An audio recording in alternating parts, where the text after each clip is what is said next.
ಮಹಾತ್ಮ ಗಾಂಧೀಜಿಯವರು ಶಾಶ್ವತವಾಗಿ ಅವ್ರ ಹೆಸರು ಉಳಿಬೇಕಲ್ಲ. ಯಾಕಂದರೆ ಭಾಳ ಜನ ಯುವಕರು ಮರಿತಾ ಇದ್ದಾರೆ. ಅದಕ್ಕೋಸ್ಕರ ನಿನ್ನ ಪ್ರಶ್ನೆಗೆ ಉತ್ತರನೂ ಹೇಳ್ಬಿಡ್ತೀನಿ. ಅದಕ್ಕೋಸ್ಕರ ಮಹಾತ್ಮ ಗಾಂಧೀಜಿಯವರು ಏನಂತ ಹೇಳಿದರು ಅಂತಂದರೆ, ಗ್ರಾಮಗಳ ಸ್ವಾವಲಂಬನೆ ಆಗದೇ ದೇಶದ ಪ್ರಗತಿ ಆಗಲ್ಲ ಅಂತಕ್ಕಂಥ ಮಾತುಗಳನ್ನು ಹೇಳಿದರು.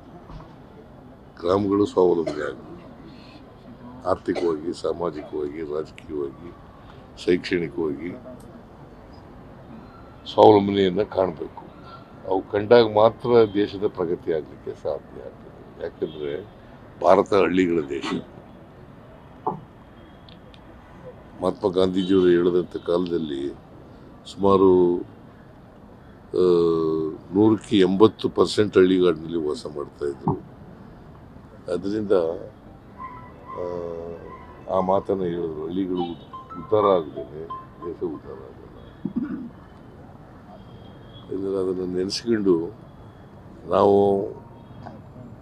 ಅವರಿಗೆ ಸಲ್ಲಿಸ್ತಕ್ಕಂಥ ಗೌರವ ಏನಪ್ಪ ಅಂತಂದರೆ, ಸುಮಾರು ಕರ್ನಾಟಕದಲ್ಲಿ 6,000 ಪಂಚಾಯಿತಿಗಳಿದ್ದಾವೆ.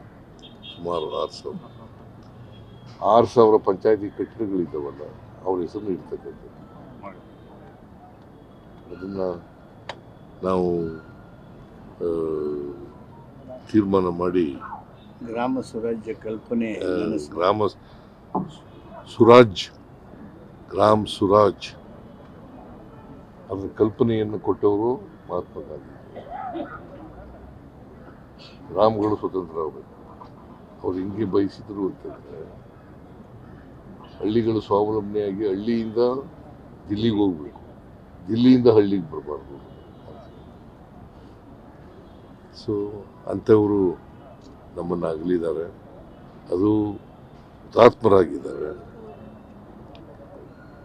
ಗುಂಡೇಟಿನಿಂದ ಸತ್ತಿದ್ದಾರೆ.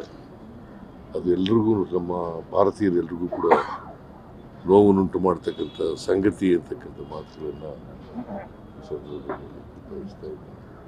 ಮಹಾತ್ಮ ಗಾಂಧೀಜಿಯವರು ಇನ್ನೊಂದಷ್ಟು ದಿನ ಬದುಕಬೇಕಂತ. ಯಾಕಂತಂದರೆ ಅವ್ರಿಗೆ ಅವರ ಅಭಿಮಾನಿ ಒಂದು ಪತ್ರ ಬರೀತಾರೆ. ಏನಂತ ಬರೀತಾರೆ ಅಂತಂದರೆ, ನೀವು 100 ವರ್ಷ ಬಾಳಬೇಕು ಅಂತ ಬರೀತಾರೆ. ಅದಕ್ಕೆ ಉತ್ತರ ಏನು ಕೊಡ್ತಾರೆ ಗೊತ್ತಾ ಗಾಂಧೀಜಿಯವರು? ನಾನು ಕಡಿಮೆ ಹೇಳ್ಬಿಟ್ಟಿದ್ದೆ, ನೀನು ನನಗೆ ವಯಸ್ಸನ್ನ 125 ವರ್ಷ ಬದುಕಬೇಕು ಅಂತ ಅನ್ಕೊಂಡಿದ್ದೀನಿ ನಾನು ಅಂತ ಹೇಳ್ತಾರೆ. ನೀ 100 ವರ್ಷ ಅಂತ ಹೇಳ್ಬಿಟ್ಟಿದ್ಯಪ್ಪ ಅಭಿಮಾನದಿಂದ, ನಾನು 125 ವರ್ಷ ಬದುಕಬೇಕು ಅಂತ ಅನ್ಕೊಂಡಿದ್ದೀನಿ ಅಂತ ಉತ್ತರ ಕೊಡ್ತಾರೆ. ಸೊ ಅದರಿಂದ ಅವ್ರಿಗೆ ಇನ್ನೂ ಜಾಸ್ತಿ ದಿನ ಬದುಕಬೇಕು ಅಂತಕ್ಕಂಥ ಆಸೆ ಇತ್ತು. ಅದು ಆಗಲಿಲ್ಲ ಅಂತಕ್ಕಂಥ ನೋವಿನ ಸಂಗತಿ. ಇದನ್ನು ನಾವು ಇವತ್ತು ವ್ಯಕ್ತ ಮಾಡಬೇಕಾಗ್ತದೆ. ಸೊ ಮಹಾತ್ಮ ಗಾಂಧೀಜಿಯವರನ್ನು ಇಡೀ ದೇಶ ಸ್ಮರಿಸ್ಕೊತದೆ, ಇಡೀ ದೇಶ ಸ್ಮರಿಸ್ಕೊಳ್ತಕ್ಕಂಥ ಕೆಲಸ.